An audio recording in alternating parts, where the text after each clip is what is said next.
Okay, good evening, everybody. You should have received an okay to record. Go back again and share my screen. These are just a couple of the topics that were on the tip of my tongue, at the forefront of my mind, and I'll be happy to address some of them and direct you to other meetings upcoming where they will be addressed. And obviously, any specific questions within those topics, you can enter into the chat.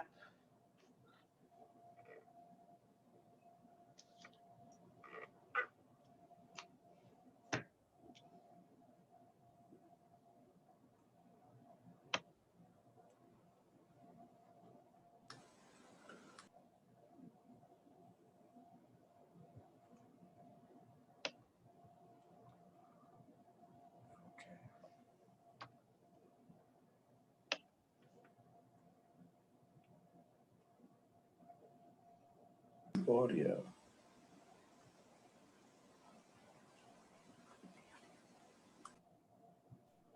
Okay.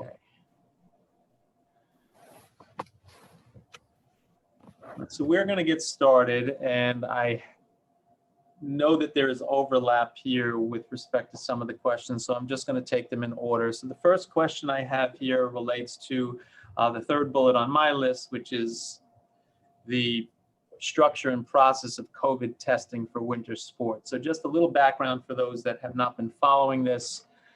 The governor, I forget which day it was, but he provided the go-ahead for high-risk sports at the interscholastic level, public school level. And what that essentially means for us right now, the two high-risk sports that are not currently underway are basketball and wrestling. There are sports that have begun. Winter track, girls and boys, fencing, girls and boys, and swimming and diving are already underway. The governor then came out and said, okay, the two high-risk sports that would be typically underway at this time in the winter, basketball and wrestling, they can begin. What he did, though, is he kicked it to the local health departments to actually make that decision, and I don't know if there's going to be a section or a region in the state that's not going to go ahead with that. So the county executive press conference was yesterday. He stood alongside the Section 11 Executive Director, Tom Combs, and the Suffolk County Superintendents Association, Ron Massera, and they presented guidelines for participation in high-risk sports, as well as a pledge that participating students are going to have to sign. So the way that we are looking at working this, and obviously February 1st is the designated start date. We were not given a lot of time to put heads and tails together here, but we are fortunate to have what we've been doing here on site for the past, I'm going to say months, several weeks. Kathy Acker has been very helpful in helping to coordinate this, my assistant superintendent on the business side. We have been doing voluntary COVID testing for staff on Fridays, Thursdays, and Fridays. It's now come down to just Fridays, and they have been taking advantage of that. And honestly, I do think it's keeping our staff numbers down. We are going to use that same service to test our student athletes. There's going to be more to it than that. Mrs. McCarthy is going to communicate this. There are going to be forms that have to be completed, i.e. a consent for testing. The daily health attestation you're going to have to complete, again, on a continuous basis. You've been doing that already. It may take on a different form, it may not, but that's basically going through the items that tell us as a school district that you're not sick, you don't have symptoms, you're not having difficulty breathing, you don't have a fever 100.0 or above, etc. So those things will still have to be done, but the testing we will set up on site starting on, and Kathy, just nod, make sure I have the date right, Thursday, February 4th is what we're planning for. That would be the first go around. It has to be before the first scheduled contest. So kids in school, you provide consent, they come down, they can get tested right on site. The van will be parked outside the gym. It's a very quick process. I have done it myself. The swab, it's a rapid test. It's supposed to be a reliable rapid test for whatever that means. Rapid is rapid. They do swab both nostrils. They don't go particularly deep, and the results are provided within 15 minutes. and the results will be shared via text. They will not, based on HIPAA regulations, if it's a negative test, they will not share that with us, but we will find out absolutely very quickly if it is a positive test. There is no cost to the district, there is no cost to families, but you will have to schedule those appointments via an online process, and through that process, you'll have to provide an insurance card as well as identification. You upload those two items in advance, and you will have an appointment scheduled, a contactless appointment scheduled. So if this is happening on a cohort day, all right, Kathy, you're going to jump in a second. If this is happening on a cohort day that is not when your child is in, if you're a Tuesday, Wednesday cohort day, it will be a drive-through service. You want to answer that, Kathy? Yeah, so for the adults, we were, had to add our insurance card and our driver's license. For the students, you'll enter the insurance card and then take a picture of this. It's easiest to do this on a cell phone. You should take a picture and then you upload the documents. But we'll need the student ID, so we make sure the right student is showing up for their appointment, right? So that's the purpose for the ID. So it would be the parent's insurance card. If there's no insurance, they just don't do anything with that piece, but they still upload the student ID because the CARES Act will cover those students that do not have insurance. So, and it's a two-step process. First, you make the appointment, then they get an email that's where you enter in the documentation that's required. But again, it would be the student ID or a picture of the student or their license if they have one that is uploaded, not the parent. Oops.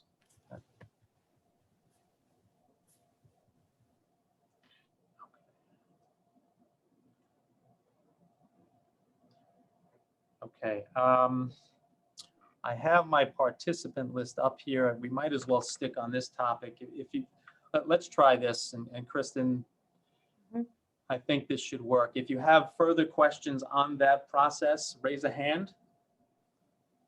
This way I don't have to scroll all the way down to get to you. There will be more coming from the athletic office. The county is providing tests free of charge. We are not sure when those tests will arrive, and that has some schools a little bit anxious. February 4th gives us plenty of time before the first contest. We do not have to do this for the low-risk sport athletes. This will simply be for those in the high-risk sport territory. And again, there'll be other things that will be discussed with the students coming from the coaches who will be turnkeying things that they hear from Mrs. McCarthy.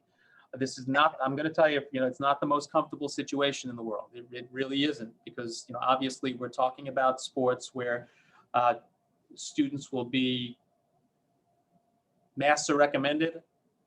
For those that know anything about wrestling, you're not wearing a mask during 6 minutes of heck with a mask. Without a mask, you can't breathe. You've got to have that mask off. If somebody is wrestling and has COVID, it's going to go in the other direction. There's nothing you can do about that, and hence the reason for the testing.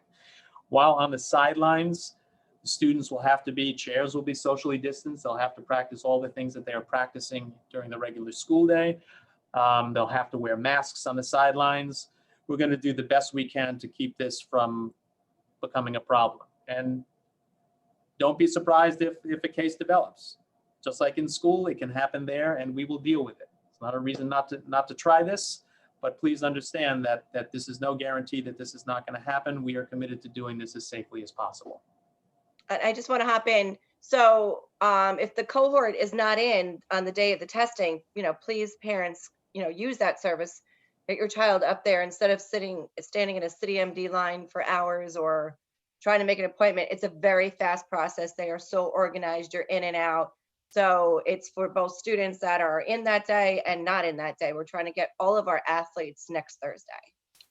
And our staff can attest to the fact that it's been very organized and very convenient for them.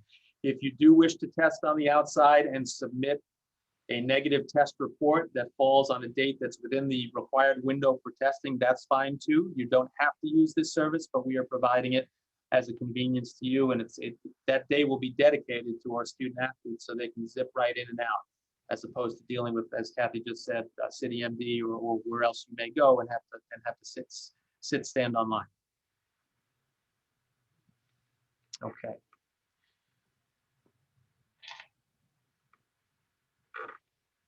All right, I'm going to move on here to the next question. When do you think the junior high and or Finley and middle school and high school can get back to a 5-day schedule? And I will say as soon as we can. There is no set date at this point. I have some thoughts in mind. I do want to discuss them with my team here, obviously review them with the board. There are still concerns about where the numbers are and putting all those kids back in the secondary setting where they are passing each other in the hallways. One of the reasons we have not been hit hard with quarantines at the high school and middle school is there is a smaller number of children in classrooms. There's distancing between them that keeps us from having to quarantine on a mass basis. I know I answered a question the other day. A question came up, do you have any statistics on spread within schools? And obviously I can speculate. There have been times where I think something has jumped from one student to another, from staff member to a student member. Recently in one building, I think it's happened.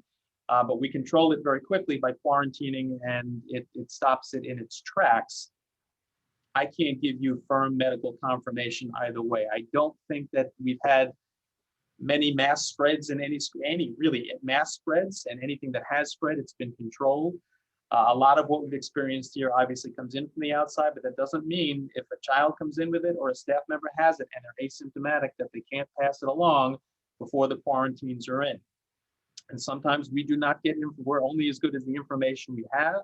Sometimes if it's a PCR test, it takes days for us to get that information, and if the parent holds it for a day or two, that makes it even more problematic. So that's why you continue to get the reinforcement from me regarding information sharing, as well as, please, if your child is not feeling well, don't push the envelope. You've got to keep them home. If you're not feeling well, you got to keep your children home, because even if they're not feeling sick, if you have it, you could pass it along to them. They're much more at risk of being asymptomatic than an adult is, and asymptomatic doesn't mean they can't transmit it.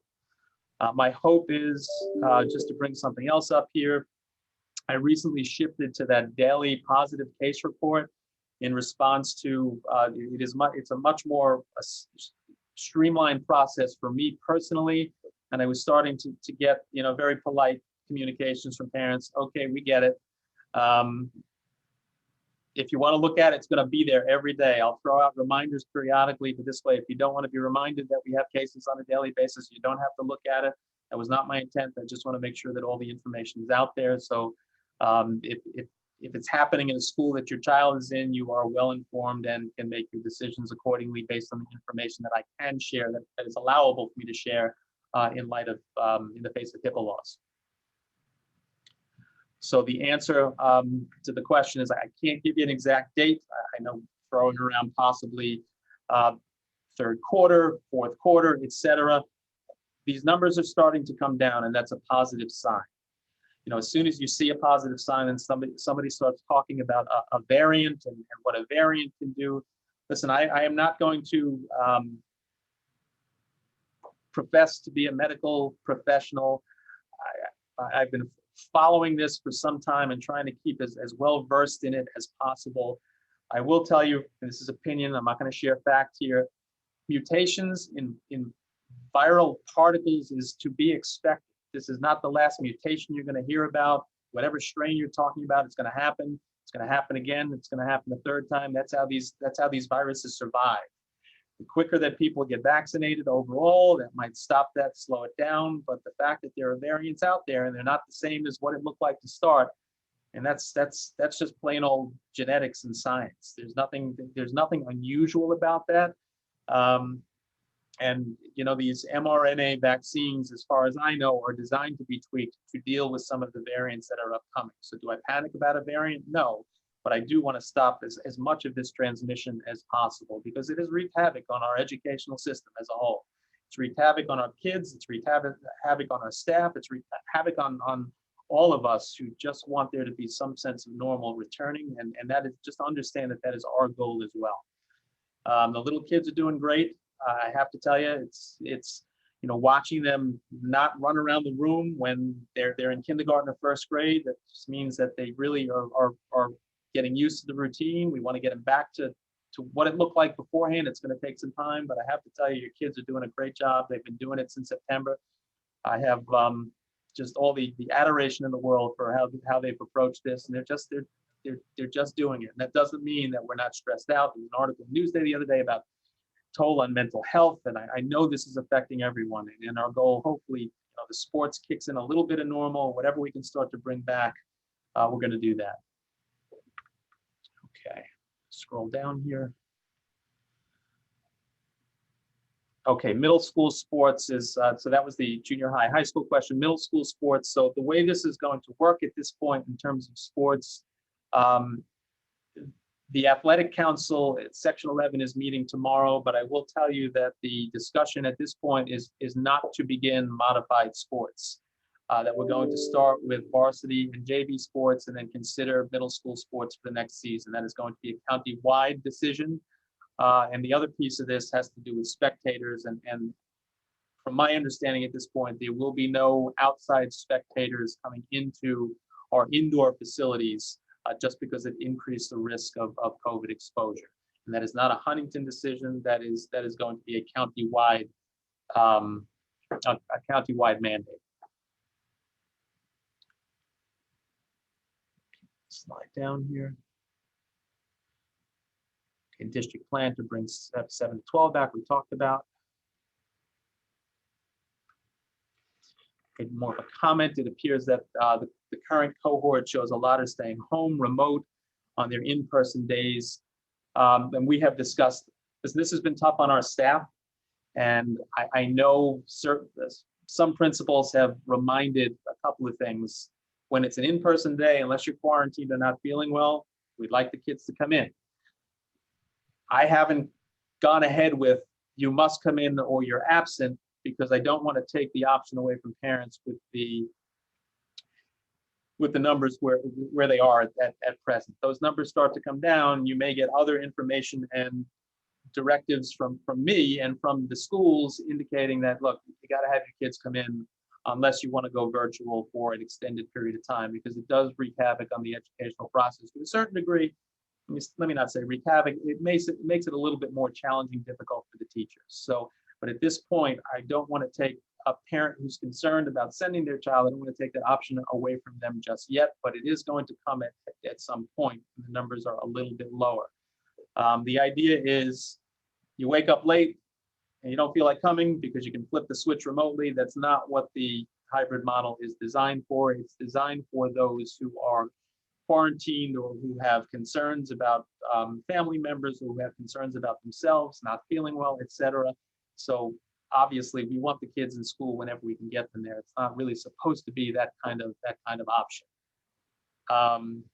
We also don't want kids missing school. So, our attendance, the way the state has us taking attendance at this point, remote present counts as present. In-person present counts as present. Honestly, our attendance is pretty darn good at this point across the board. So this has not really impacted attendance. If anything, it may be, we have something called an AT6 report that comes from the state. Our attendance at the high school level is actually better this year than it was pre-pandemic last year, because the kids have the option. Now listen, I remember a time long ago when I was 17 years old and peeling myself out of bed. It's 7:25 and getting to school at 7:30.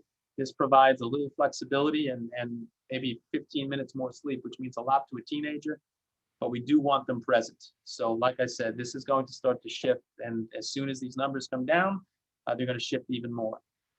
And that'll be when we move the kids back to a 5-day fully present option at the secondary level as well. Okay.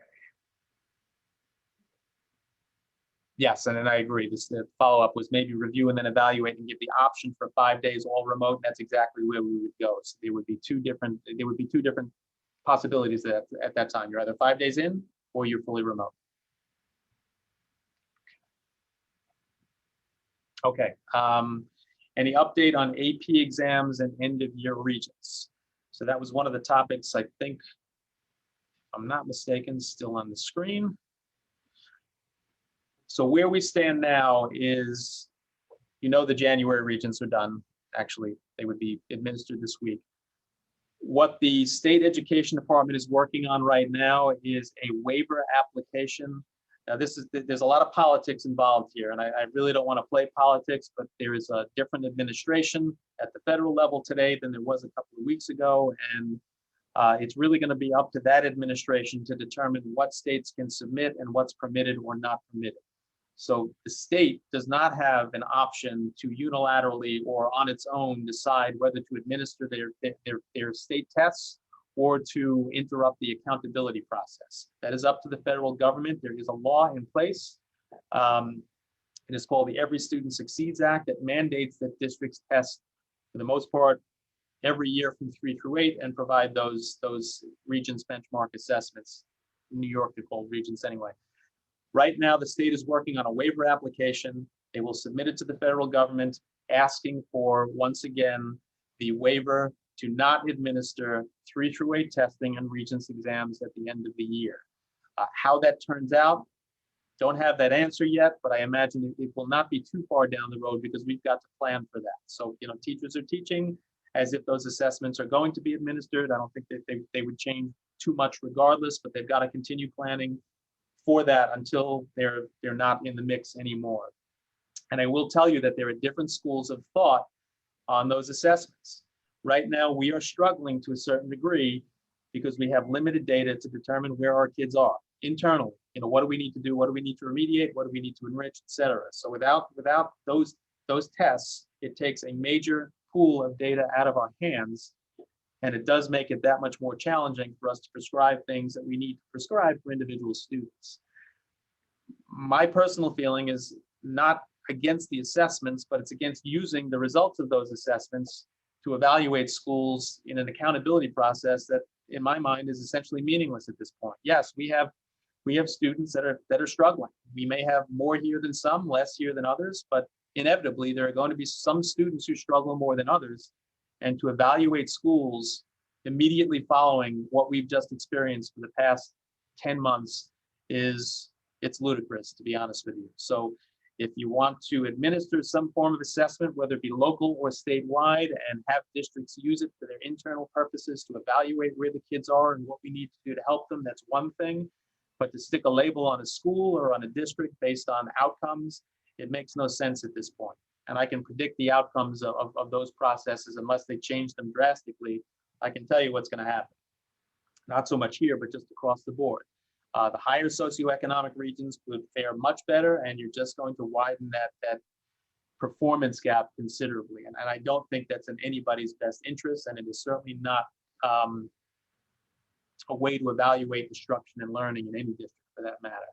So it just gives you a sense of where my head is and where the schools of thought are. You're going to find people that argue over whether those assessments should be administered for that reason. But I think there is much more unilateral agreement that the accountability process at this point would make very little sense. AP exams. So right now, end of year Regents and 3 through 8 assessments, they are on the table. What will happen in the next few weeks after that waiver is submitted by the State Education Department to the United States Department of Education, I will keep you informed. The second anything changes, I will let you know. Advanced placement exams are set to be administered much in the way they were administered last year, which, and I know some parents are on that I've spoken with about this. If they don't fix some of the glitches, I will personally lose my mind, and I know there's going to be a lot of people that will not take it lightly. But I will tell you right now, AP exams, they are definitely on schedule. And I'll also tell you that while we're still talking about College Board, SAT, and ACT, it looks like the College Board has made a decision to pull subject matter tests off the table and pull that optional essay out of the exam. Opinion, not fact. I think the College Board and the ACT are on their way to becoming considerably less, if not completely irrelevant, as part of a college admissions process. Agree or disagree, that's just what I'm observing, not so much how I feel. But just know, for those who are in the high school domain at this point, as your kids are starting to prepare for their college application processes, their criteria might change even more so based on what I'm seeing and hearing from both the College Board and the ACT. Okay. I'm going to slide down here.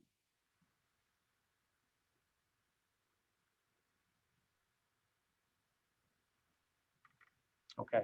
I think we answered this a little bit, but I don't want to skip a question. It has been stated that schools are not super spreader environments. Will a time come when an entire classroom will not need a 10-day quarantine when one child tests positive, but when a quarantine requirement means more than one student tests positive? Okay, so just to address that and how we've been approaching this, I'm going to be honest, I've been taking a conservative approach here at the elementary level when I can't.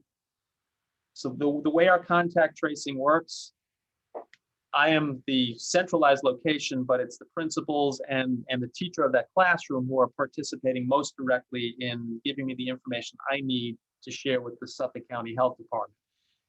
Honestly, if I don't need to quarantine an entire class, I'm not going to do it, but I have to be confident that there's no compromise there. I've been in kindergarten classes, observing kindergarten classes. If there's a kindergarten class where you have kids moving all over the place for an entire day and you don't know who's been around who and the masks are sliding off the face, that's much different than when they're in one place and they're stationary and they're really following to the best of their ability the hand that's been dealt to them. So we are, not every elementary class has been wholly quarantined. Sometimes it's necessary because it could be a staff member who's moving around the room. And if it happens during a lunch period and masks are off, that's a variable as well. So much as we were practicing at the beginning of the year, I'm looking at distancing, I'm looking at masks, I'm looking at windows and ventilation. I am looking at desk shields. Obviously, we have all these things in place. And I will tell you, if I can safely make a determination that not the entire class needs to go, we can look at that. We can look at that carefully and not do it in that manner. We can also look at who may have tested positive most recently, because there is a window of time that the Suffolk County Department of Health is saying, well, maybe that child does not have to quarantine primarily because they just had it 3 weeks ago. Not often, and that's just starting to come about, but we are starting to see situations where that does not lead to quarantine as well. So we're just trying to do this on as individualized a basis as possible. And I have a seating chart for every classroom in this district. So we're trying to map it out that way. But when you're in an elementary classroom and it's self-contained and you're in that room all day, you just really have to be careful. One case in the kindergarten class can lead to multiple cases in the kindergarten class. I've seen it. And that doesn't spread because we quarantine. If we selectively quarantine and we don't do it right, it can lead to even more problems in a particular school building. Hope that answers that question.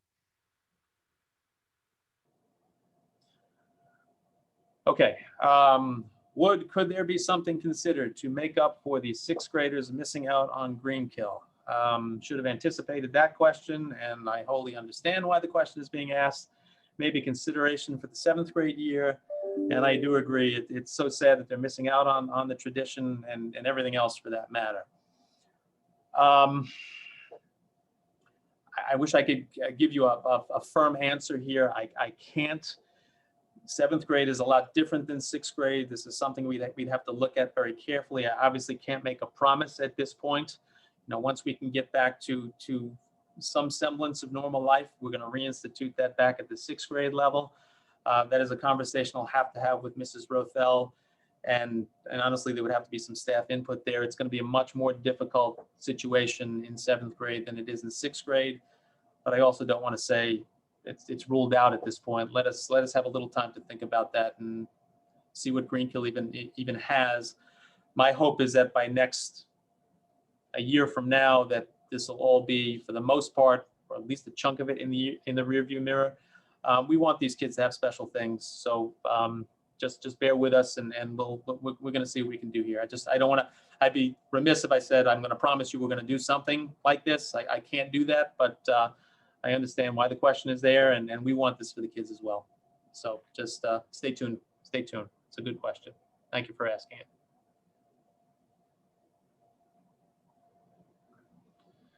Okay, there's a question here. Am I aware of the grade issue from Google to eSchool? The portal is not being updated properly.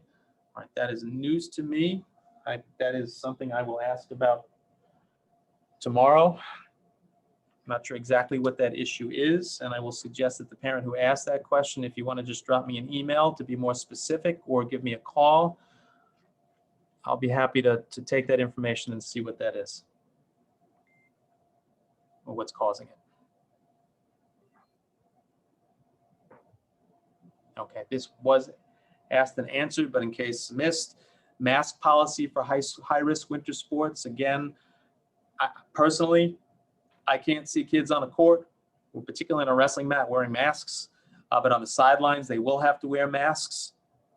I will tell you what I'm doing at this point, and I know that others are doing it as well. And I'm not, suggesting everybody has to do it, but I did see some information or some recommendations from various, everybody's got something to share and say, but I am wearing a double mask when I'm going into a classroom. I have a surgical mask covered by a cloth mask.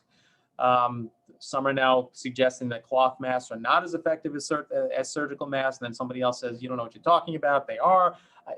Like I said, there is no perfect answer here. I don't think the cloth mask versus the surgical mask is really doing much in terms of adding or subtracting from. But the more protection you can provide, I think that the more protection you're comfortable with, the better it's going to be for the individual. So. But as far as masks on the sidelines, absolutely. And the kids will have to understand the importance of social distancing. And I think these kids will do whatever is asked of them to get back on the court, on the mat, on the field, etc. I've been at a couple of fencing practices. I'm watching our track kids, get back into the swing of things. It is clear that it is upping their spirits and it's giving them something to look forward to on a daily basis.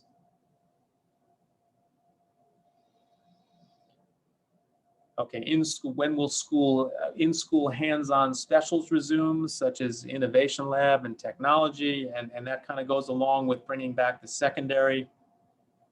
We're going to transition back to a lot of things.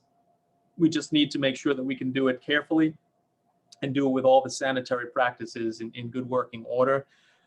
Right now, obviously more hands on a keyboard that is touched and used during the day, the greater the risk. And I know touching a surface is not the highest risk of transmission, infection, et cetera, but we still need to be careful with things like that. And the idea now is to start, if the numbers continue to go in the direction they're going in and nothing else kicks in and interrupts this, and we can start to get people vaccinated, and I'll talk about vaccinations in a second, that is something that we hope to transition back to seamlessly and very soon. With respect to vaccinations, I will tell you that one of the commitments that I have made to my staff here is that once I can coordinate vaccinations for them, I will. We have 2 testing partners that have committed to us. The problem right now, and I'm sure you've heard, is supply. But once that supply is in fact where I think it should be and where it seems the commitment is to make it, we're going to get our 1B. If you follow the phases, most educators are in 1B. There were a handful of educators in 1A, our mental health and health staff. Most of them have gotten their first doses already. Once I get the staff here vaccinated, it gives me a little breathing room and I can actually sigh of relief, because the adults are obviously much more susceptible to the symptoms, the more drastic symptoms than the little guys. So the second I can get the staff here all taken care of, I'm going to do that. And I hope for those of you who do work in education that I imagine your districts will be doing the same. Okay, middle school and high school sports, we address that. All right, if winter sports are allowed, what about the musical, which has been considered high risk? Can we consider options for the musical to be in person in some way? Well, again, right now, we're going to look at all extracurriculars, because honestly, I got a call the other day about, could we have 12 kids use a big room, and they'd be 42 feet apart? And, how come that's a problem, but the kids can wrestle? I have no answer to that question. I really don't. It's a logical question, and, some decisions are made, and we have to do our best to make sure that our kids are doing what they're doing as safely as possible. But at this point, I spoke to Mr. Cusack the other day because I knew this was going to come up, that, are we going to look at our extracurriculars in general? I don't know if I can speak to the show. I know they've made some commitments to the show already. It's something that I agree that we have to look at, because I can't tell you that the musical is any less risky than kids on a wrestling mat or kids on a basketball court. So it's a logical question. And these are things that we're going to look at in the next week, 2 weeks. And we'll make decisions. We'll get the input from the advisors. I know the kids did a great job in the fall with the drama. Not ideal. That probably was a lot more work. I'm not an expert in that field either, but a lot more work than if they had just had the option of rehearsals on stage and presenting the way they typically would. So we're going to look at that very carefully. So another good question, a logical question.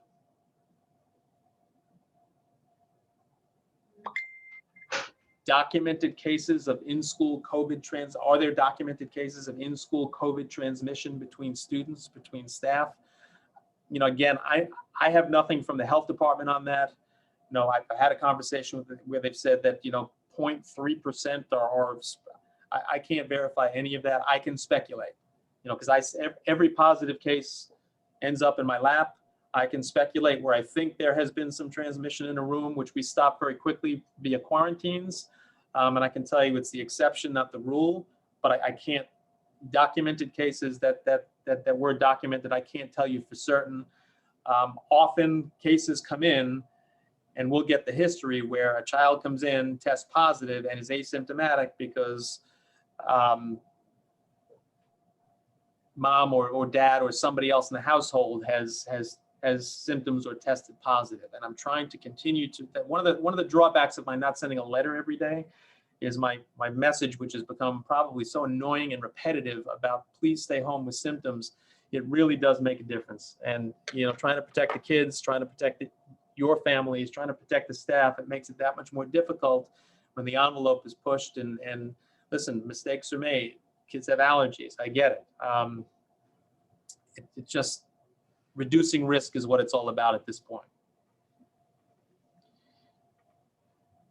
Okay, will COVID testing be offered to all students in the future, or will it only be done if required by the state?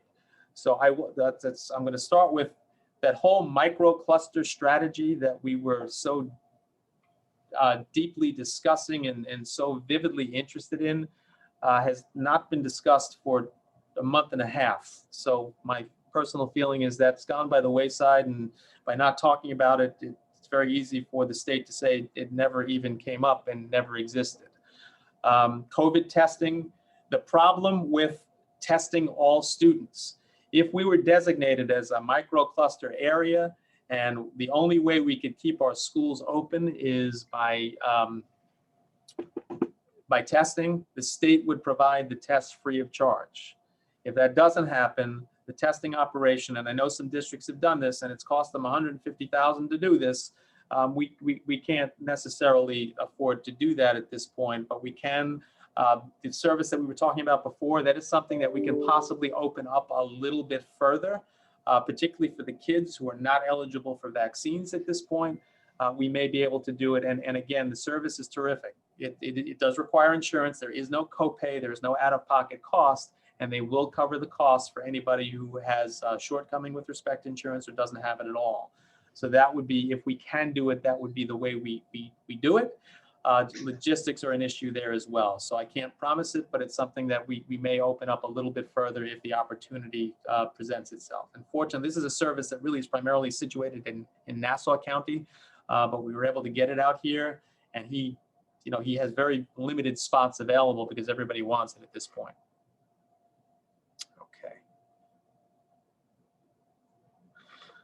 Should the district bring the kids in 7 through 12 back 5 days? Is there an option to remain hybrid?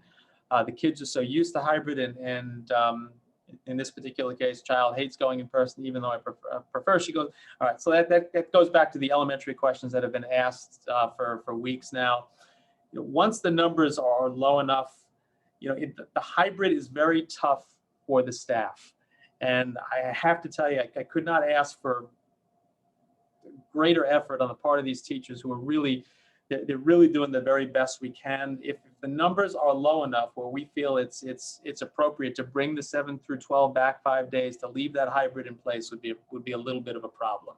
I haven't touched it at this point because of the risk and people's concerns about where the positivity rate lies, and vaccination has been a little slow, but we will get to the point where you'll have two options. It'll be come back 5 days or go fully remote, because it does take away from a little bit, at least, to the education for all in that room, and it makes the educator's job that much more difficult, and ultimately that'll impact the kids. So we will get to the point where there will be just the two options, in person or fully virtual. Slide down here. Again, I'm trying to take any personal references out because I want these to be randomly asked here. Middle school basketball and wrestling, so I answered that already. That is not going to be the case. Spectators, no. Okay, so follow up, this is only for the high-risk sports, right? I assume this is referring to the testing and all of the safety precautions. And yes, the testing will be for the high-risk sports only. The fencing, the track, the swimming and diving, that's already underway. And we did have an issue with fencing at one point. There was a positive and it had to be traced. And fortunately, it didn't amount to a long-term shutdown. But my point is, it can happen. Okay. Is there a chance we can get the seniors in to give them a senior year experience? I'd like to, first of all, thank the senior parents who are doing their thing and trying to do something special for the seniors on the 21st of each month. I did meet with a group of seniors myself with Mr. Cusack, just to get a sense of the types of things that they came up with. And, you know, when you have kids cooped up for a long period of time, they'll come up with some ideas. I can tell you there was no shortage. Some more implementable than others, but we're going to do the best we can. And obviously, if we can keep going in the right direction, it'll give us some leeway and some flexibility to do some special things for them. But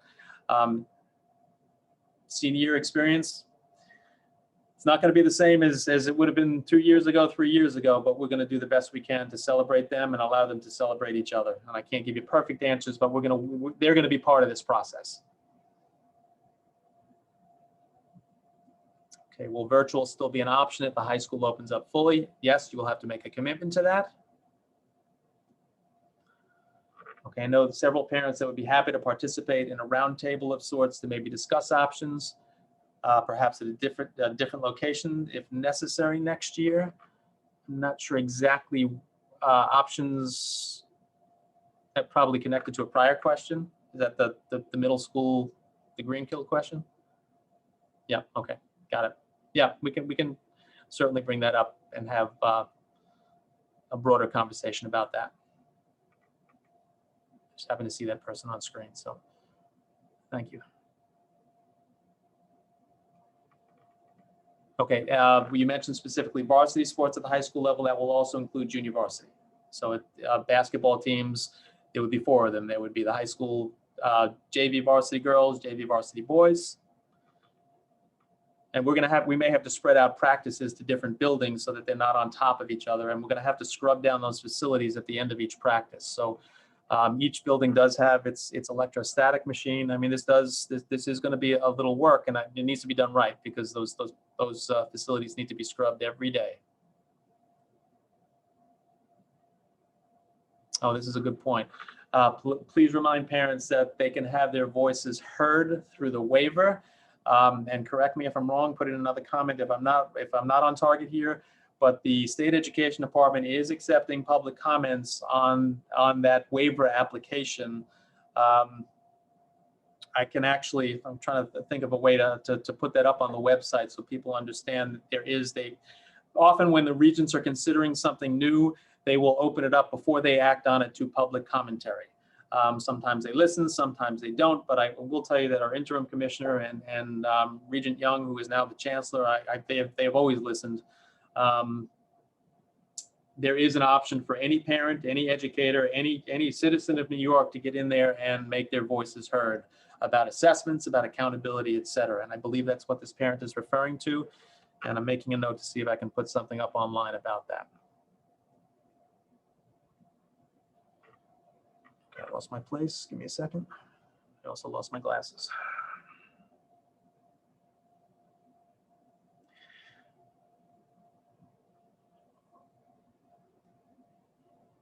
Okay.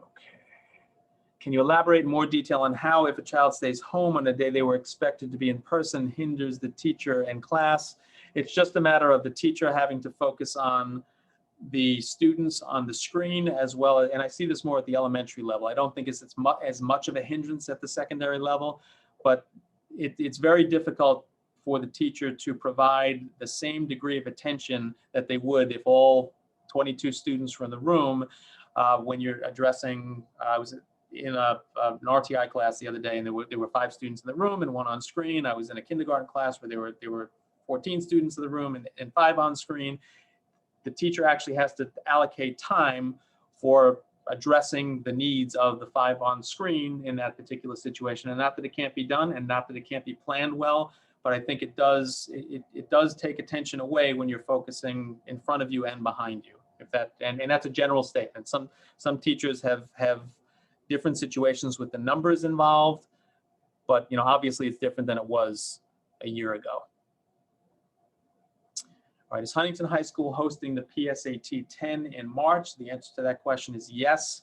And Mr. Cusack has asked if he can run it like we ran the PSAT 11 in the fall, and that would mean the only thing going on in the building that day, assuming nothing drastic changes, is the PSAT 10, and the others would be at home working remotely because the entire 10th grade would be taking that exam, and there will not be a problem with that exam administration as far as I'm concerned this year. We had a little issue last year with the PSAT 10, but that's how it would work. So yes, we're offering, and it'll run like the 11 in the fall, where we'd have to dedicate the building to it.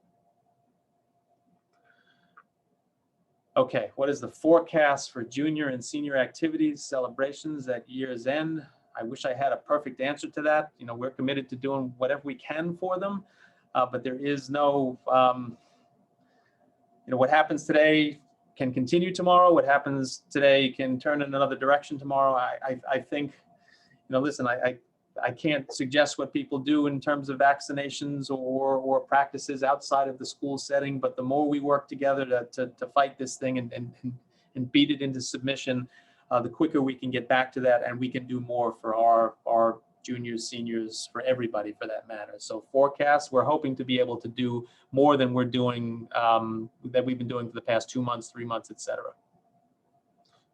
Okay, same, another question on any ideas, updates on salvaging some senior year activities. The kids will be involved in this. They've come up with some ideas. Some are implementable. Some are a little far-fetched under the current circumstances, but if things get better, they're not as far-fetched. So, and the great thing about these kids is if we give them direction and say, we can do this if, they'll meet the if. They'll do whatever is asked to get more into what they're interested in at this point. Okay. I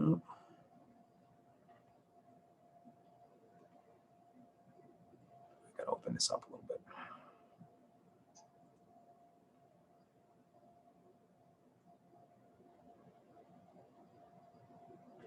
Okay.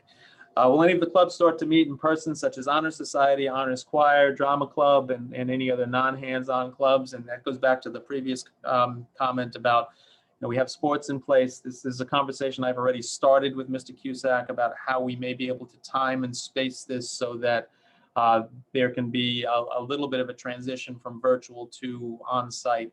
It's very, like I said, I find it hard to justify how I can have kids on a wrestling mat, but I can't have an honors choir outside of the school days sitting 15 feet apart, or a drama club, et cetera. So those are things that are going to, as a matter of fact, I'm meeting with the administrators tomorrow.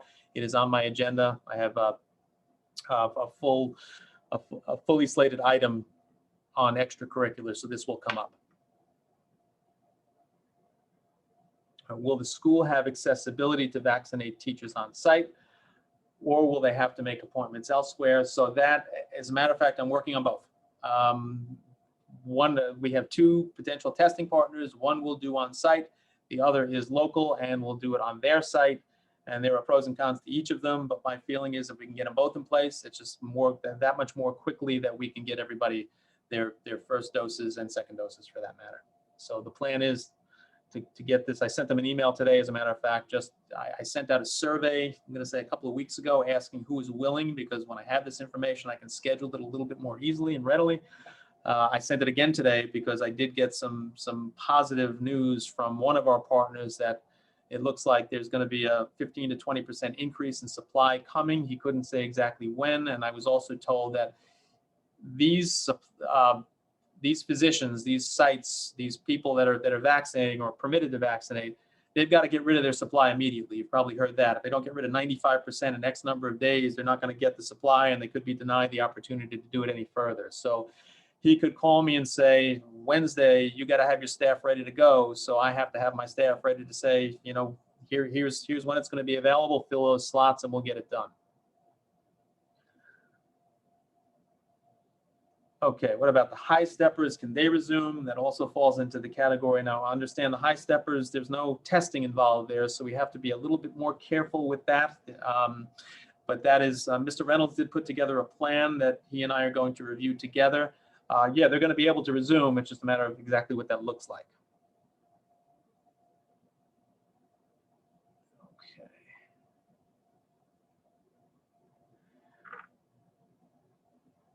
Okay, do you think the spring orchestra band concerts can possibly be live streamed so we don't go 2 years without a performance? And my short answer to that is absolutely. It is one of the highlights of my spring and my winter when these concerts start to roll out. So that is, that's another conversation that Mr. Reynolds and I have been having in an ongoing manner, and that's important to me as well, because our music program is second to none as far as I'm concerned, and I'd like to see the same thing that this person would. Thank you to this person. Sometimes we just have to work with the hand that we're dealt and do the best we can. I understand that there's nobody in this district that isn't trying their best to put these kids in the happiest and most productive position possible. It's just not been easy. But just keep smiling. Smile in front of them, even if you're frustrated. Don't let them see you sweat. Don't let them see you frown. It's important that they, particularly the little guys, it's important that they see us being as positive as possible. All right, with coronavirus positivity, so thank you for that comment. With coronavirus positivity rates continuing to decline, Governor Andrew Cuomo announced Wednesday that restrictions would be lifted in all orange and most yellow zones across New York State, including all communities on Long Island where the positivity remained the highest statewide at 6.83%. Okay, that's a statement. The microcluster thing went out the window. And the reason it went out the window, to be honest with you, in my mind, is because the microcluster was supposed to be implemented yellow 2.5%, orange 3%, red 4%. I don't know if there's any color above red, fiery hot red, but we would have been there for the last God knows how many months. He just never, he stopped shutting down areas of the state. And I thank him for that, because it's not necessary. He left schools in other regions of the state that were at a much lower positivity rate than we were on Long Island, in this position where they still had to continue to test. And he finally pulled that off the table. And I'm sure they're thankful for that as well.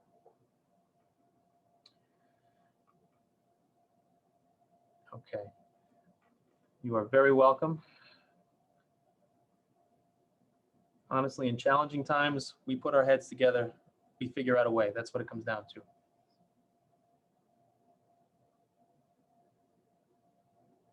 All right, so I think this is referring to the sports, the high-risk sports in general, about the club or live feed some of the games. We do have live streaming on the table. So we've actually started fencing meets already. I see Mrs. Costera on, she can speak to this, that the fencing matches have been live streamed. We're going to live stream the wrestling matches as well as the basketball games so that moms and dads can follow. And we also are starting at the high school level. And I assume it's okay for me to mention this. I know Mr. Cusack and Mrs. Balducci and Mr. Corcoran are on their way. We have initiated an esports program. I know this was a source of debate last year just because of screen time, but we got gamers, and this gives them, honestly, we got a lot of kids that are excited about this, and there is a cost that we've committed. We've committed some monies to this just, again, to keep the kids engaged, and that's more important than anything else at this point. Okay, didn't mean to send. That's okay. It's good information. Will sports games be live streamed? Yes. Okay. This is confirming, I think, the statement about the parent comments on the assessments and accountability. Like I said, I will get something, I'll put something together and get it online so parents are aware that they can do this. All right, this is something we'll have to discuss. This came to Kristen via text. If we go back full time at grades 7 through 12, would there be an option to choose remote month to month instead of making a full year commitment? I'm willing to consider options at this point. I want the kids to feel comfortable, want the parents to feel comfortable, want the teachers and staff to feel comfortable. So that is something that that we'll consider. We've been kind of doing it in chunks, but I think we can work something out that would work and make people feel comfortable.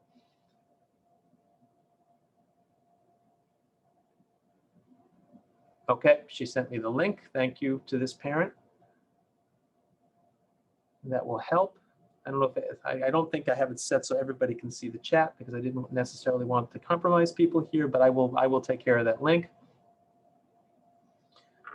Okay, will 8th graders who are eligible for JV be allowed to play up in the spring?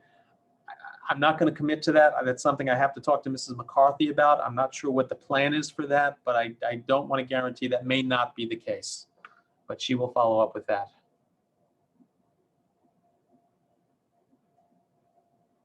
Okay. No, this has not been covered. It's a question about how the practices for high school sports, if their cohort is not in school that day, will they alternate practices? No, the kids who, on the day that they will come up, because you're not in school on that day does not mean you can't come up at the end of the day for a practice or a club if there's something happening on site. This is not like being absent and then just showing up for something extracurricular. So they would come up at the end of the day for their practices and would go through the screening process at that time. There is a second attestation. There's a second screening that they'll accomplish when they get to the school. They got to go through the temperature scanner. They got to again confirm all those 5 bullet points, and they would come up to practice. So if you're a Tuesday, Wednesday cohort that week, and the other group is in Monday, Thursday, Friday, you'd be coming up for practice every day. Okay, spectators, not at this time, unless that changes. That is, obviously if anything changes there, I'll let you know, but we do plan to live stream everything.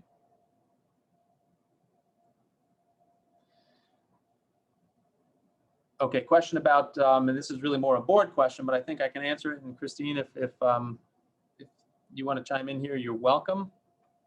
Is Mr. DiGiacomo being replaced before May, or is the school board staying 6? And my understanding at this point, and I believe the commitment is to stay 6 and not hold a special election, which comes with a cost. And the board also has the option of appointing, and I don't think that is not what the community would ever ask for, where a group simply appoints. So his seat is actually his term was actually up at the end of the year regardless. So his seat would be up in May, and the board would finish the current school year with 6. It's not unprecedented. I did a little reading about boards that went to through the appointment process, and it always seemed to just divide and it's a good thing for the community. So there wasn't any real reason to consider that, and no. We didn't really need an extra cost of an election right now when it's just a couple months till his term would have been up anyway. So the board back years ago, Adam Spector was reelected, may he rest in peace, and he passed away even before his term began. He was reelected in May, and unfortunately he passed, I think, before July, and the board completed that year with 6. This is a board that works well together. That's the right way to go. And but boards who appoint, that takes the vote out of the community's hands, and that's always a problematic process. So I hope that answers the question. Thank you, Christine. Okay, don't know if I can do this. Can you explain the decision-making process as to whether kids go outside or not for recess? It seems more important now than ever for kids to get out, to get the fresh air, and the decision to keep them in versus out sometimes to be inconsistent across schools and weather. That is generally left to the principal's discretion with my endorsement of get them out whenever you can. If you have a concern about a specific school building, and I know I've dealt with some of them, please start with the principal. If we're supposed to have some of the coldest weather since February of 2020, since a year ago, coming this week. We don't want kids with frostbite, but honestly, there's no reason that kids can't be bundled up and out get some fresh air.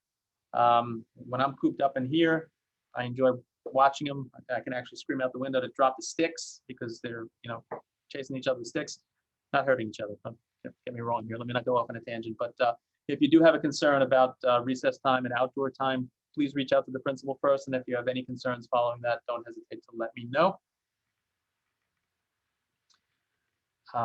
Very nice comment. Thank you. Bravo to the Huntington teachers for soldiering through. I agree, they are amazing. And this is just, my can't help but share a personal anecdote. My daughter is, my youngest is student teaching this semester. She is finishing her pre-service teaching program. Just watching her, it just doesn't faze them. It does faze them, but they don't let the kids see it. They know how important it is for them to be the best that they can possibly be, and I could not have more respect for our teachers and staff here than I do. They are fantastic, and thank you for saying that. Okay, do you foresee being able to do some sort of outdoor in-person graduation ceremony for intermediate and primary kids this year? Haven't really discussed that with the principals yet, and I certainly want to take care of our current class of 2021 and make sure that they have something significant first. So, the graduation ceremony, honestly, first and foremost, we've got to look at social distancing and where we stand in terms of positivity rates. I'm fumbling a little bit here because I just don't know what it's going to be like two or three months from now. And the graduation that we really need to take care of is that for our class of 2021.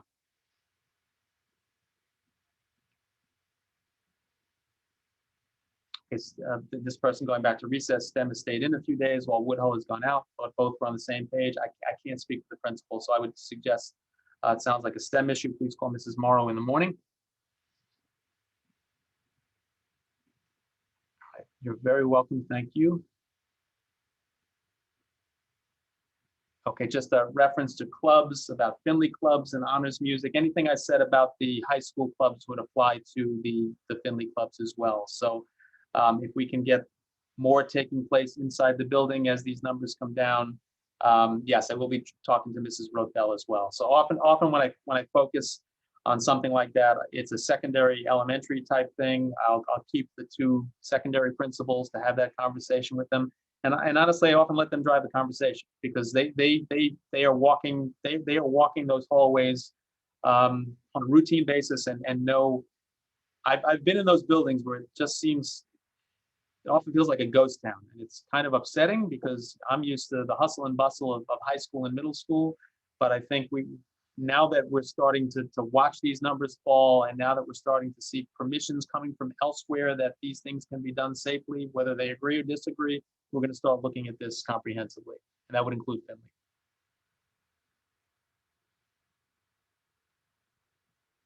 All right, and that also applies to this person's question, K through 3. Instead of push-in, going back to normal art, music, library, and cafeteria dining. Again, the cafeteria at the elementary level is a little problematic because the kids' masks are off. So the cafeteria is not equipped like a classroom is without the desk shields and the space between them. So I don't know how quickly that is going to come back, but the normal, quote unquote, normal art, music, library, that is also something that is under conversation. Okay, this is a good question. And Ms. McCoy, I'm going to unmute you so you can supplement me here. So the question is, what testing is administered to the children at the elementary level to track their progress and see whether they are lagging behind math and reading? Does the district have data on how remote learning in the school has or has not affected our children? It's a terrific question. Are you okay, Ms. McCoy? I hear like even the water. No, I'm okay. My son was practicing the clarinet, so it's done now. Thank you. It was pretty painful. Just to start this, and I'll let you finish it. Obviously, without these state assessments, it does take a statewide data point away. But we are still doing Ames web testing. We are still doing benchmark testing, which is consistent from year to year. So we can track their progress to a degree, and we can make prescriptions based on the data, based on what that data shows after a full comprehensive data analysis at the building level.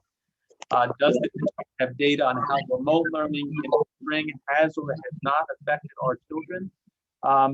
We do, and I can tell you it has. And Beth, if you have anything you'd like to add here, this is a good time to do so. Yes, so we're administering our Ames Web assessments, as Mr. Polanski stated, in September, January, and May. Those are the 3 benchmarks that we assess every year. We are administering those assessments to our remote learners as well.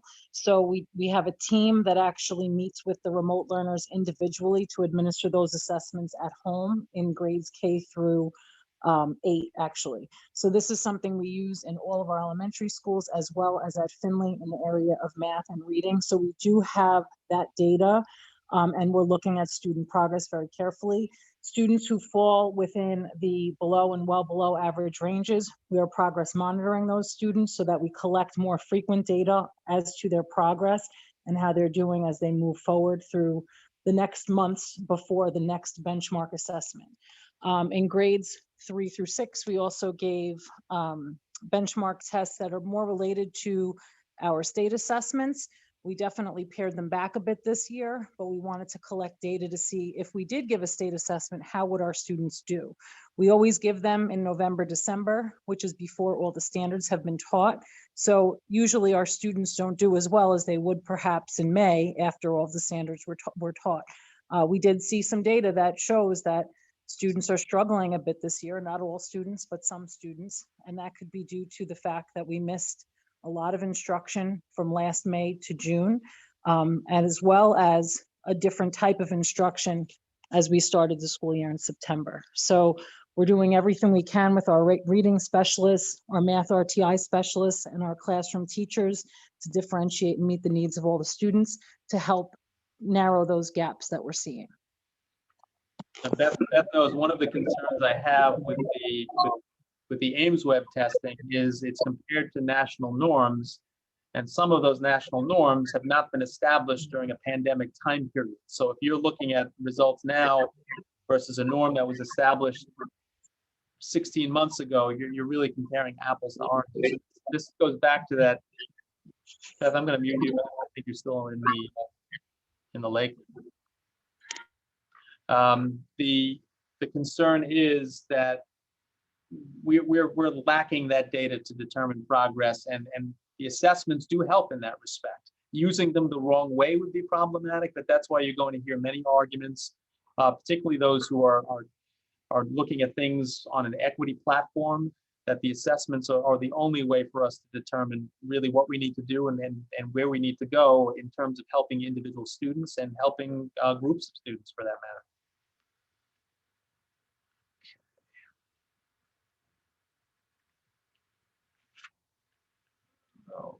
Okay. All right. Question: will the vaccinations be mandatory for teachers or optional? They will not be mandatory. They will be optional. Certainly, we can share. My message to them is take this opportunity, and actually, this is not a new message, but weeks ago when we first heard that they were coming out, to get yourselves as well informed as possible. On a legal basis, I don't think we have the ability to mandate. I will tell you that when I was able to schedule my 1A people, the vast majority took advantage of it. I have, I believe, a large number of people ready and waiting, wanting to get them as quickly as possible. Okay, I wish I had an answer to this. What is your feeling about the start of school in fall of 2021? I know you can't make a prediction, but just trying to look for a light at the end of the tunnel. I see the light. I see the light. Not a preacher, but I see the light. These vaccines are gonna help. I think everything is. I don't know if anybody else does this, but I click on that state DOH graph every day to look at where those numbers are for Long Island, and I inch my way down so I can uncover the number very slowly, and every day that number goes down. I probably missed up a little bit, but listen, from where I shut down the in-person learning the first week of January because of a 12.8, I can tell you that today, if you haven't looked at it, and I'm just going to open it up here, as I keep my own database.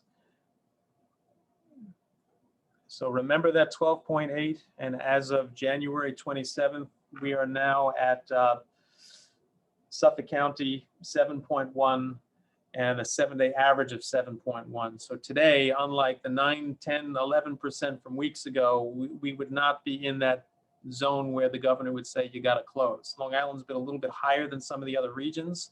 The fact that somebody shared before, which was a good fact, the 6.83%, that's our 7-day rolling average as an island. So I can just scroll back up and look at dates here. We're at 6.8 and change today.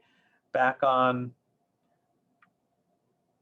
January 5th, we were at 9.6%, and Suffolk has been a little bit higher than Nassau throughout this ordeal. So listen, it's not going to crash and go from everything to nothing, but we're watching these numbers trickle downward, and that's what we need. Okay, you're very welcome. You're very welcome. Insert eye roll. Okay. You can count us in for the senior parade, Blue Devil and all. If you do it again, I'll be the first one in that Blue Devil suit. You don't have to ask me twice. So we'll make it the best parade ever.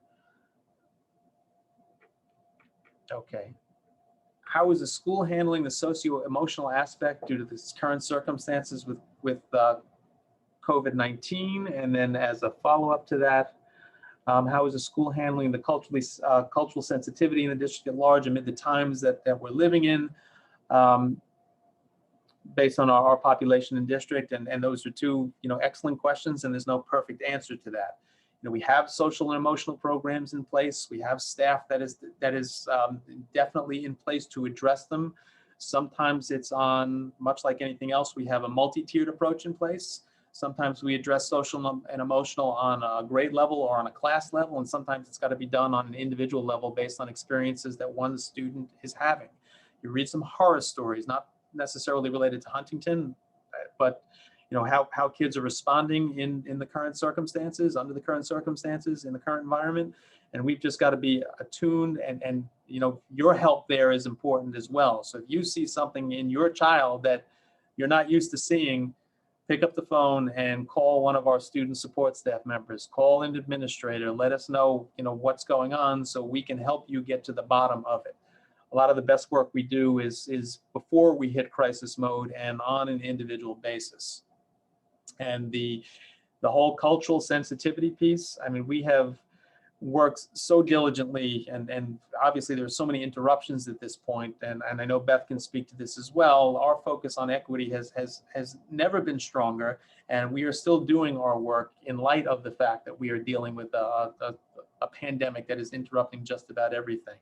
So it is about inclusivity. We are having kids participate in events virtually that I would like to be in person, but we are everything that we do has to be inclusive and has to be representative of our school community. And that should be the case for any school district, really. It doesn't, more diverse, less diverse, just having kids from all walks of life representing the school and participating in difficult conversations, getting our kids involved in conversations with kids from other school districts. So they can see they're not alone. And that goes back to the social and emotional aspect, and also sharing ideas that can be implemented across districts. So no easy answer. We're participating in conversations that are not always easy and involving our kids in things that, 10 years ago we would not have thought of. And always open to new ideas in either of those regards.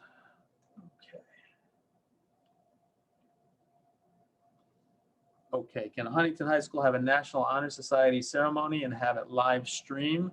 So that's something I know the organization is working on that. They just requested, I don't know what they're planning on doing yet, but I know they just requested a Zoom license, and those are limited, and I did tell them they can have it. You'll probably hear more directly from the advisors or from the building on that. That's specific to the National Honor Society. Any chance of marching band, and that goes along with the other extracurriculars?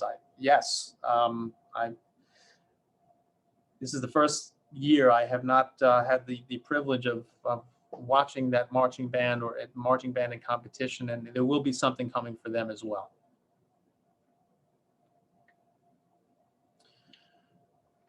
Okay, would there be any consideration to change the pickup time between the middle and intermediate school 5 minutes either way? This is specific to somebody who's got a student at multiple buildings. There really has been no consideration of that regard, but if you need some assistance there, I would start with wherever the problem is, whether it be at one school or the other, just touch base with the principal. Let's start there.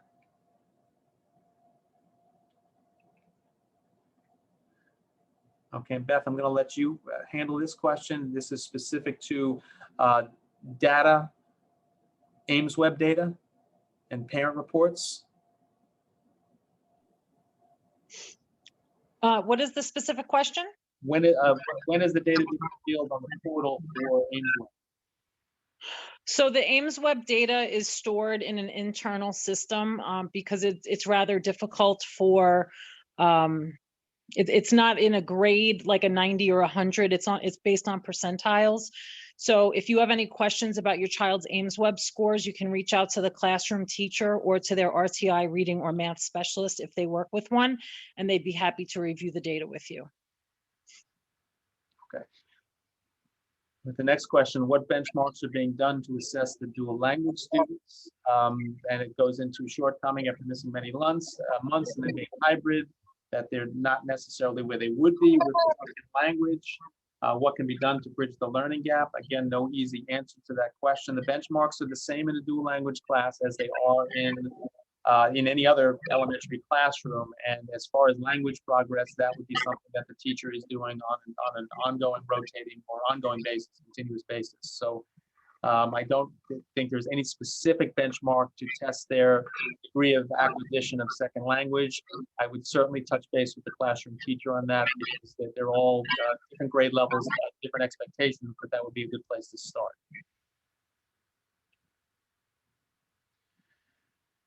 Okay, I didn't expect this question. Where do you think the stock market will be in September of 2021? It'll be high. But don't blame me if you invest in it. It's not high. Oh, okay. I didn't see the second part. That was not a real question, but it is a real question, but joking, of course. We all want those finances to keep rolling forward. All right, how do you plan on rolling out the new equity versus equality program for lower grade levels? The new equity versus equality program. It's not a specific program per se. Beth, do you want to speak to the equity walks?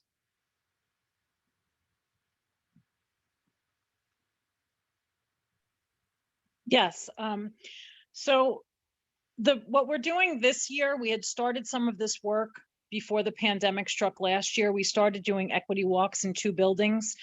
And despite the pandemic, we decided to roll this out in the other 6 buildings this year, and they were actually completed last week. So each building has an equity team that varies in size based on the population of the building and the number of students and staff. They've attended about 6 hours of professional development throughout the fall in bias, understanding what cultural proficiency is, understanding privilege, all of those different topics that are very difficult for a lot of people to discuss. So we have someone facilitating these very difficult conversations that really help people get in touch with where they are in the cultural proficiency continuum. They began the equity walks last week and completed them. And in 2 weeks, we will begin equity action planning in all of our buildings. So based on the information that each equity team collected during the walks, they will develop equity action plans that will be implemented next year. The goal is for us to continue this cycle of professional development for a new team next year that would go through similar protocols and help to implement that action plan so that we continue to grow in numbers of people who are deeply in touch with their understanding of cultural proficiency. It's very easy to go to a professional development session on this topic, for 2 hours and learn something. It's much different to start changing the way you think and changing the way you behave. So we really need to have that deeper understanding of this. So we're really investing much more time in having these conversations with our staff and building upon that for the next couple of years and beyond. And it's going to be, it's definitely an ongoing process, and strides need to be made, sometimes in small increments, sometimes in large increments. Another thought just flew out of my head. I think this would be a great board type presentation as well. We've done a lot of professional work on that cultural proficiency continuum. And each day another step is taken, but when you look back months and months, you realize how far you've come as an organization and how far you still need to go. And like I said, I think that would be a nice thing to share in a public forum upcoming, and we can continue to do that on a periodic basis. Okay, you're very welcome. This has been such an important forum, can easily be publicized via your text or robocall in the future. I heard from several parents who had no idea what was happening. I did put it in one of my at least one, I think 2 weekly updates, but I can probably get it out in a text right before, because it usually draws people in. And I also, Kristen, don't mind doing this on a more routine basis. I know there's so many virtual events, and Zoom is people have had enough of Zoom at this point. I'll be happy to do this anytime and more often if it draws more parents in. So that's a great suggestion. I hope I threw this out to the PTA presidents and also to PTA council. I'm sending messages out, and from the sender's perspective, it looks fine to me, but from the receiver's perspective, if you see something that will make it easier for you to access, I mean, I wasn't always sending the link in the text, and somebody suggested, I'm like, it's a great idea. Just let me know, because I may not see it from the sender's end. Don't hesitate to bring something up. I want to make it easier for you to read on a mobile device, and also not have you do it while you're driving. So, whatever's going to facilitate that, let's keep it safe and let's keep it easily accessed.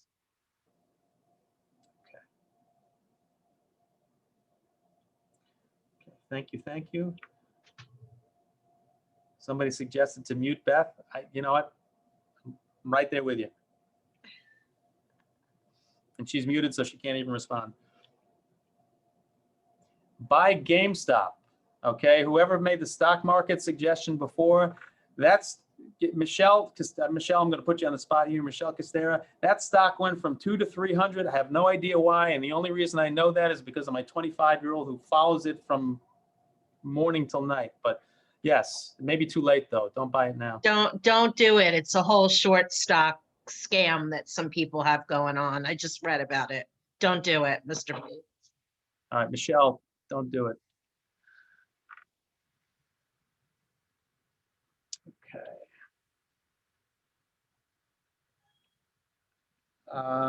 Sorry, my point was that is it similar to asking if buildings will be open? Yeah. Yes. Okay. Does equity action include hiring teachers that also reflect the student population that starts in the classroom? And just to, I'll direct anyone and everyone to our board goals. We have worked extraordinarily hard to diversify our hiring, and it starts in the classroom, but it's got to start at the district level with the hiring process. I will tell you, one of the buzzsaws that we've run into at this point is that the pool of teachers under the current conditions is not where it typically is, and there also has to be a better pipeline to get kids into the profession from all walks of life, and to really generate interest in becoming a teacher. But it is definitely one of our board goals, and it is something that we take very seriously, and we look at places, pre-service teaching programs and places outside of the area in an effort to, in fact, do just this. Problems happen sometimes when, Nassau pays higher than Suffolk, and when you're looking at a dual language teacher, sometimes you have multiple districts competing for the same position. It's not always easy, and sometimes the teacher will sign on and then take another position elsewhere. But I do want to make it clear that it is something that we are wholly focused on and committed to. So it's a very good question. Oh, thank you to this parent. Oh, and I back up to the initial question on COVID testing for winter sports. So yeah, just the comment was, thank you for speaking to the important topic. It is challenging, but you know, in the time that we live in, the whole equity inclusivity thought process.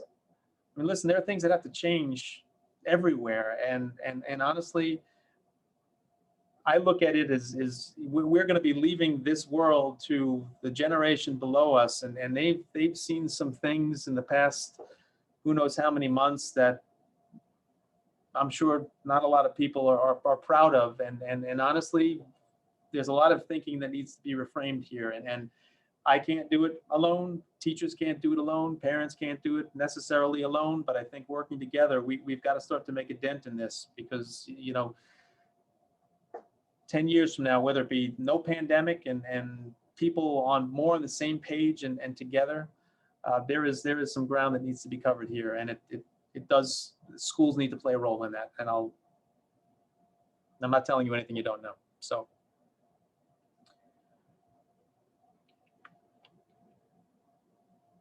Okay, anything else?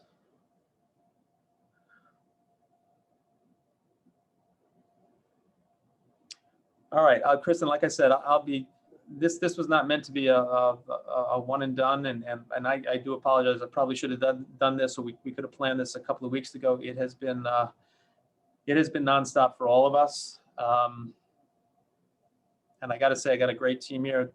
First of all, thanking this Board of Education has been nothing but wholly supportive of everything we do in district, and always there to hear something, to lend an ear, to lend an opinion, and just to listen at times. So I see, I'm looking at Christina, Michelle, thank you for that.